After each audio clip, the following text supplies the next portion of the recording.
Clara Astor, second princess of the Astorian Principality, sighed dejectedly as her fingers worked knitting what would become a simple bag. A product of practice and to eat up time, nothing more. Across the table sat Cynthia Winfield, her bodyguard and best friend since as far as she could remember, doing her best to not create another disfigured animal through her lack of knitting skills. She loved her blue-haired friend dearly, but she wished she could have a competent knitting partner for once, much like how her oldest brother wished he could have someone who could play chess at his underdeveloped level. "Are you going to whine and complain again?" Cynthia asked, her armor black as the night with only the symbol of her house emblazoned on her chest. "I had tickets reserved for the Grand Arena race," Clara complained, undeterred. "Do you know how much it cost me to clear up my schedule to ensure I'd assist uninterrupted?" "Yes, I know. You've told me 17 times." Cynthia's words were cut off as her friend continued, not paying her any attention. "I owe Megan a favor now for that. Oh, and Gabriel? I got him that damnable bauble for nothing now that I'm stuck here. And I lost a bet on purpose to Harry. That petulant snob hasn't stopped rubbing it on my face for weeks." Clara protested in outrage before tossing away her knitting needles. Crossing her arms, she sank into her comfortable seat, pouting and grumbling. Cynthia gently placed her latest attempt at knitting a vacaroot, a native mammal from her homeworld, with little success. Then she addressed her sulking friend. "The prince himself has dispatched you in his name while he tends to other matters, Clara. You are acting with his authority and power. Do you not appreciate the trust given to you?" Clara rolled her eyes. "Of course I appreciate that my father has faith in me, Cynthia, but why couldn't he send a representative, a diplomat, or Megan for once, or Alexander? He needs to get his face away from his books and the training chambers as it stands. Why did he send me to oversee this? Whatever it is." "Have you not even read the information package Redford sent you? Not even through data stream input?" Cynthia asked, eyes narrowed in disapproval. "Why should I? Uncle Redford is going to take care of the negotiations. I'm just going to be there as part of the royal family and be my father's replacement. Nothing more than a silent figurehead that everyone can gawk at and pretend to respect." She sighed again. "I wanted to watch the race live." "You and your obsession with space fighters. Why do you love them so much I will never understand," Cynthia remarked, letting out a tired sigh. "You are just a brutish simpleton that cannot appreciate the elegance and beauty of a fighter flying at unbelievable speeds, guided not by a dumb drone or a mere AI, but by the hand and mind of a human putting their life at risk. The thrill of it, the bravado of performing masterful yet dangerous maneuvers, and the promise of fame and glory. Honestly, Cynthia, I am shocked and appalled that you don't see it the way I do. I prefer to keep my feet on something solid rather than risk my life in such a manner. If I'm gone, who is going to protect you?" "The snoring rock over there?" Cynthia asked, shifting her gaze to a rather comfortable-looking Milcades sprawled on a couch, snoring softly with a book resting on his face. "Heavens forbid it! Milcades is many things, but a passionate fighter enthusiast such as he is not to mention his atrocious skill on anything requiring even the slightest measure of delicacy. He is even worse than you in that field, Cynthia," Clara teased, smiling playfully. "That he has been selected as a potential candidate for a captain position is beyond me. How can he even qualify as a Royal Marine is a mystery that not even the greatest scholars can solve," Cynthia added, mirroring the teasing tone of her friend while the white-haired man was none the wiser. A moment of silence followed before the two broke out into a fit of laughter that lasted for several seconds until the blue-haired teenager crossed her arms and her eyes met the purple eyes of her best friend. "We're going to arrive soon at Hemmenshire. Are you sure you don't want to at least look into the information package and know what everyone is talking about when we get there?" "It's just the usual inter-noble politics and ass-kissing. It doesn't concern nor interest me at all," Clara countered dismissingly. "But since you obviously read it, Cynthia, what are we looking at?" "With you as princess, I worry about the future of the principality," Cynthia replied with a knowing tone, but then her voice shifted to a serious one. "You, my princess, are to find out why House Holma has not paid its taxes in full for over 5 years. There are also concerning reports regarding limited travel to several of their systems and how it has affected many neighboring systems belonging to House Akulata and House Everblade. Once the evidence is presented and the matter resolved, you are to render judgment upon them. Clara groaned. And this is why I missed my race, to solve petty frontier squabbles that even the most inept representative could have undertaken? The confidence my father has placed in me is staggering. How am I to deal with such a pivotal and monumental task? She said with sarcasm. A princess should not shirk her duty so easily, Clara, Cynthia countered firmly. So a princess should go solve every little problem that nobles end up in. I'm certain this is nothing more than a simple case of embezzlement at best and petty infighting between houses at worst. Perhaps they are fighting over ownership of a planet or two, maybe a small collection of systems, but nothing more than that. This is a waste of my time, Cynthia. Then, Clara, let us hope that is the case and that this matter can be solved swiftly. Whatever the cause may be, it has to be of significance if the presence of an Aster is required to oversee this matter, Cynthia countered. My worst possible scenario is that these houses may try to unite and attack another house. Whatever the reality may be, it is the commoners that are the most affected in their games of politics, power, and influence. Nobles lead, commoners obey. That is the reality of their situation. What does it matter if a few commoners go without food for a few days? Clara asked dejectedly. And that's how rebellions start and criminals are born, at least according to Juliana, Cynthia replied. The commoners may be commoners, but part of the duties of nobility is to ensure their safety and well-being, as it is the duty of commoners to toil and sacrifice themselves for their betters, all for the good and safety of the principality. Sadly, it doesn't make it any less boring to bear, Clara argued. I'll humor you, Cynthia. I'll read the damnable information. Never let it be said that Clara Aster does not listen to advice given with sincere intent, she said before reaching for a datapad that had been resting on the table for the better part of her trip, ever since she entered her private chambers. Turning it on, she found the file and began to read with as much interest as one would read on a lengthy and dull script detailing the benefits of a 0.1% tax increase on plasteel material production. But as time passed, and she got deeper into the report, her disinterest turned to confusion, and her bored expression shifted to one of concern. This can't be right, she muttered to herself, her eyes quickly skimming through the words presented to her. Why would a blockade of 7 entire habitable systems be necessary? Furthermore, the evacuation of at least 24 uninhabitable neighboring systems? This goes beyond a simple squabble between rivaling houses. Perhaps they are dealing with pirates or Arabian forces that managed to infiltrate our territory?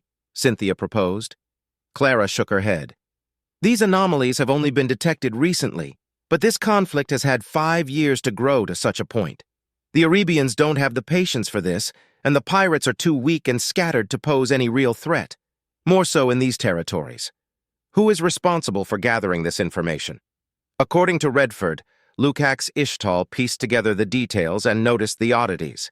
He was the one who ensured this report would reach the attention of His Majesty the Prince, Cynthia answered. And yet nothing more could be found regarding the situation of these systems, Clara asked no one in particular. Be honest with me, Cynthia. Do you believe these houses are trying to cover up a possible uprising? If so, do you believe they are responsible for causing it in the first place? What little evidence we have points that it may be the case. We shall know more once we reach our destination, my princess, Cynthia replied. Clara nodded, her focus now shifted to the matter at hand. Hemenshire, capital world of House Holma. Entering now Her Majesty Princess Clara Aster, second princess of the Astorian Principality, the announcer half shouted in a booming voice as Clara, flanked by a fully geared Milcades and Cynthia, entered the meeting room that would serve for the purpose of her attendance. Wearing a long, pale white dress with pink and blue flowers etched into it, the 14-year-old princess was the picture of elegance even at her age. Her maids had gone to great lengths to make her presentable in an awe-inspiring way. Inside the room, she could see the head of the 3 great houses that had been called into attendance: Tusco Holma, Natinza Everblade, and Gawain Akulata. She had not expected to see several other members of their respective houses and even members of minor houses that were apparently also involved in the situation in one way or another. They were all sitting in separate booths as their personal guards stood watch. On the other side of the room sat Commander Redford Kalen, with 6 Royal Marines already in formation, maintaining their silent vigil. They all rose to their feet when she entered the room and only sat down after she sat next to Redford on a slightly elevated throne, a reminder of her position of authority. Her nervousness was visible, her heart was racing, and she was afraid she was going to make a fool of herself. Every lesson learned about etiquette and royal protocol left her mind before the judging gazes of the nobles examining her intently. Still, she found her lacking courage and opened her mouth to speak. I, Clara Astor, shall bear witness to these proceedings. Under the authority of my father, the prince, I will tolerate no falsehood spoken, and my judgment shall be just, she announced, with a slightly shaky voice, but it seemed to be enough to satisfy everyone present. Congratulating herself for it, she turned to the man who was like family to her uncle in all but blood, and nodded. The strong older man stood up once more, his graying hair indicating his age and experience. Looking about the room, he frowned. I do not see any representative from House Vintha. Are they delayed? My apologies, Commander Redford, but they will not be joining us. Their representative, heir apparent Itogl Vintha, left hours before your arrival. Some crisis within his house has called his attention elsewhere. I see. This will be noted and recorded, Redford said and turned to Milcades. Words were exchanged through a link, and the man left the room wordlessly a few seconds later. Clearing his throat, the commander continued. Be that as it may, we cannot wait for someone who will not be joining us. Let us commence this inquiry. His voice was firm and confident, carrying the weight of a man who had the experience and strength to make his presence known and who would not tolerate any disrespect. You stand suspected of withholding taxes, monetary and material, for an extended period of time. The fact that you've given what you can but have failed to meet the required quotas has spared you the suspicion of high treason, yet you stand accused of corruption, embezzlement, and negligence. How do the accused houses of Everblade, Akulata, and Hulma respond? As one, the 3 heads of the family stood up and replied at the same time with a solid, not guilty. What followed were 3 long hours of dull accusations and attacks between the present houses, blaming each other for their collective misfortune and putting the blame on their enemies. Whatever little evidence was presented was insubstantial, situational, and ultimately proved nothing. In any other situation, Clara would be hard-pressed to remain awake or even put the minimum amount of interest in the proceedings, but in this case, her suspicion grew with each minute that passed. The squabbling was exactly like what she predicted it would be, pointing fingers and no one willing to take the blame, evading to answer the real questions for as long as possible, and building a narrative that favored each of them. But something about it feels wrong. It's almost as if they are reading from a script I cannot see. There are no unexpected outbursts of rage. It is like watching a theater play where all the actors know their roles and are trying to put on the best convincing act they can muster, Clara thought, as yet another rant from Tusko Hulma was escaping his throat, promising to hurt her ears with his irritating voice. Choosing to cut him off, she stood up and the room fell silent for several seconds. My princess? Redford asked in a tone that to anyone else was merely respectful, but Clara and Cynthia could detect the concern in it. I tire of your empty words that guide us nowhere. My father, the prince, entrusted me with his authority to uncover what is happening in the systems you have blockaded. I have no interest in knowing your woes or in solving your disputes. Her frown deepened. Speak truthfully now. Why are those systems blockaded, and why did you see fit to evacuate neighboring systems? My princess, Gawain Akulata, the vivid image of an indulgent noble, began. Perhaps you are far too young to comprehend the delicate proceedings of nobility. You demand that we answer, but we've been answering those questions from the start. Do not take me for a mere child despite my age, Akulata, Clara snapped back, and Cynthia took a step forward. The sight of a black-armored young girl only 13 years old taking a menacing stance would be comical under any other circumstance, were it anyone else but a Winfield who made such a display. I can see the play you are orchestrating, and frankly, I applaud your acting talents. Perhaps entertaining performances is your true calling. She insulted with a clear and firm voice, her nervousness gone. You dare accuse us, the heads of our houses, of lying to you, your majesty? We, proud sons and daughters of the principality and loyal vassals of our liege, the prince? Natinza Everblade countered, her beautiful long black hair gleaming unnaturally. Clara faltered for a moment, but only for a single breath before she replied to the brazen provocation. I question not what is plainly seen. Now answer me. Why have those systems with valuable habitable worlds that fall under your protection and care being ignored and blocked? Your tithes have suffered because of it. Why? What is the reason for your apparent complacency? The room remained silent as she studied every noble in the room. Some were nervous now, shifting uncomfortably, while others met her gaze with iron determination. Your princess is awaiting an answer! Cynthia barked the command, making all flinch at the volume she used and the power behind each word.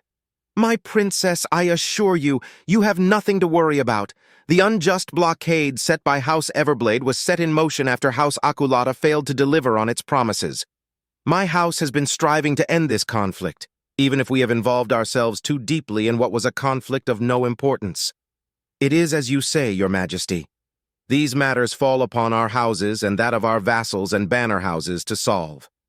We were at the cusp of solving this matter before the intervention of House Astor was required, Tusco Holma replied carefully and eloquently. House Everblade is more than prepared to make up for the missed tithes in due time with the expected interests, claimed Natinza Everblade with the poise of a high and mighty noble. That goes triple for House Akulata, my princess. Let us handle our problems and be out of your hands. Why must you sully yourself with a conflict that is beneath someone of your status? Said the obese Gawain Akulata, his tone sweet and his words tempting like the finest of wine. For a moment Clara considered their offer. She could easily declare them innocent and give them time to solve their problems and be on her merry way back home.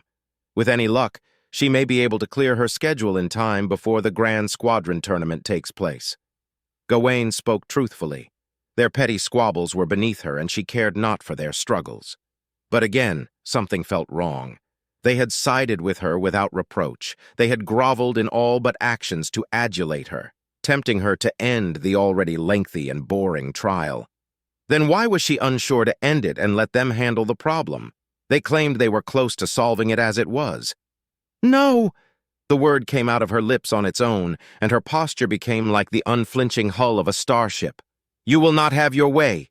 Not while I remain here to listen. Answer me. Why was the blockade needed? Has a rebellion sprung due to your poor management, and in your desperation you decided to contain it using your house vessels instead of calling forth the Royal Navy? What are you hiding from me? Answer me, for I demand it in the name of Astor. Before anyone could answer, the doors opened to reveal a grim sight. Milcades was walking inside the room, his armor covered in a not-so-insignificant amount of blood. He carried with him a small box as he approached an emotionless Redford that stood slowly and expectantly. Clara didn't know what was happening, but 2 of the 6 Royal Marines rushed to the doors, securing them. A second later, the room sealed itself, turning into a safe room. The guards of the noble houses tensed and raised their weapons, not knowing what was happening. The nobles themselves were now panicking. But why? So many questions ran through her mind at the same time. Why was Milcades covered in blood? Why had he left in the first place? What was it that she didn't know? Had her beloved uncle kept something away from her? Why were the nobles looking with fear-filled eyes at the box Milcades was carrying? Looking at her right, though she couldn't see her face, she could tell that Cynthia was as confused as she was. Itagol Vinthe is dead, Milcades said as he handed the box over to Redford. He and his entire entourage were slain. I was able to recover it before it was destroyed. It is not what you feared, Commander Redford. It is much, much worse. Clara stiffened at the tone her friend had used. There was so much vitriol and hatred in his words that she couldn't comprehend what had caused the usually relaxed and easygoing Milcades to change so drastically. She couldn't see his eyes thanks to his helmet, but when he turned to the gathered nobles, she felt his burning glare with the intensity of a burning star. "Kill them!" Gawain ordered, but his guards stood dumbfounded at his command. Even his fellow househeads looked at him in puzzled horror. "Kill them all before they doom us all!"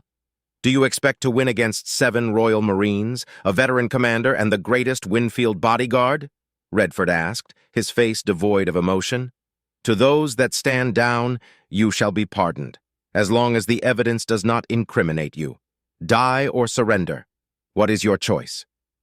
The guards shared glances even as other nobles, their masters, ordered them to fight and protect them. The tension lasted for no more than 10 seconds before the first rifle hit the floor, followed by another and another, until every guard, all 28 of them, had chosen surrender over certain death at the hands of the Royal Marines. Perhaps against one of them they could prevail, 2 if they were lucky, but 7? Not a chance. That, and they were loyal to their houses first and the principality second, but it was increasingly obvious that something was afoot. "Wise choice," Redford said, and after his eyes glowed for a few seconds, the several screens that had so far remained powerless came to life, showing to everyone what the black box contained. Clara's eyes went wide and she stumbled back into her throne when the first images appeared.